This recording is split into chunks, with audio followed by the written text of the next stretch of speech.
محمد رسول الله صلی الله علیه وسلم فرمایي انما بعثت لاتمم مکارم الاخلاق. زه د دې دپاره الله را لېږلی ما چې خلکو ته صحیح او بهترین اخلاق وښیما، بهترین اخلاق استاذ ما.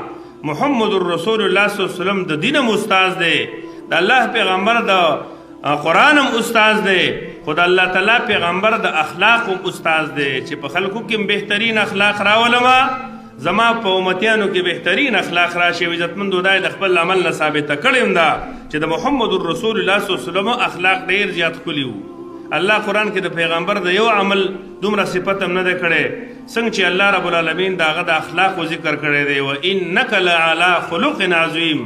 پیغمبره ته د اخلاقو په ډېره لویه مرتبه باندې عزتمندو اسلام چې موږ ته کوم اخلاق ښودلي دي نو دا د دنیا یو باطل ازم هم چاته نشي ښودی. اسلام کې چې کوم ښکلي اخلاق دي خو کاش چې د اخلاق مونږ زده کړو نو داسې اخلاق د دنیا په بل نظام کې موجود نه دي.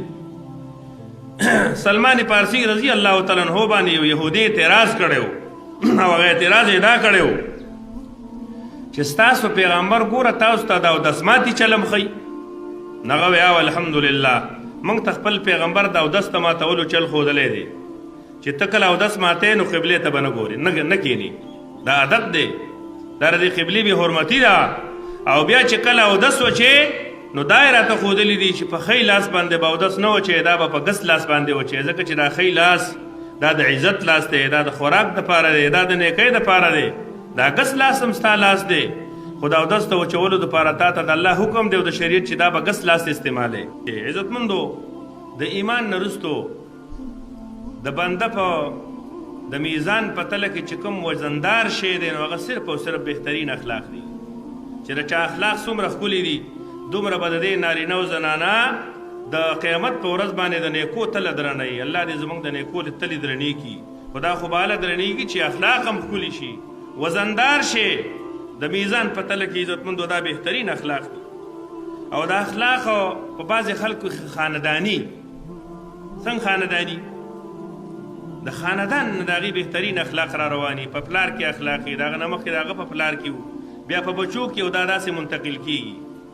هغه به دومره علمي کورنی هم نه وي خو چې ته وګورې نو اخلاق به ډېر زیات ښکلي.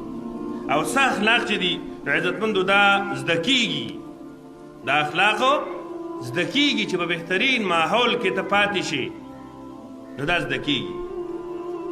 د حدیثو په کتابونو کې یو حدیث موجود دی خو دغه حدیث ضعیف دی چې د الله پیغمبر فرمایي چې غر به د خپل ځای نه لاړ شي خو د چا خوی به بدل نه شي. نو دا ضعیف حدیث دی عزتمندو، ځکه چې اخلاق نه بدلېدی. نو صحابه کرامو کې څومره ډېر قباحتونه موجود وو. که اخلاق نه بدلېدی نو د الله د پیغمبر په صحابو کې د ایمان د راوړو څومره بدترین اخلاق موجود وو. د یو بل سره جګړې، د یو بل سره جنګونه. خو عزتمندو چې کله اسلام راغی نو بهترین اخلاق الله هغې له ورکړو. نو د ماحول د وجې نه اخلاق ښکلي کېږي خو د بدترین ماحول د وجې نه د بنده اخلاق خرابېږي. ته ډېر ولې متقي او پرهیزګاره ولې نه خو چې د چرسیانو او پوډریانو په مجلس کې کښېنې د بد اخلاقو خلکو سره کښېنې نو د دې وجې نه ستا اخلاق به په ډېر لږ وخت کې بدل شي. ځکه شیخ سعدي رحمه الله علیه فرمایي چې که د اتواري په خوا کې کښېناستې نو که تا ته سینټ وانغسته او بار راوځې نو ستا نه باسې ښکلی بوځي. خو که چېرته د لوهار په دوکان کې کښېناستې نو که ته کار نه کوې نو ستا کپړې بس خاشې وي. عزتمندو د اخلاقو د جوړولو دپاره د ماحول ډېر ضرورت دی چې ته خپل ځان له او خپل بچو له بهترین ماحول جوړ کړې، بهترین ماحول جوړ کړې چې دې اخلاق د الله په نسبت باندې ښکلي.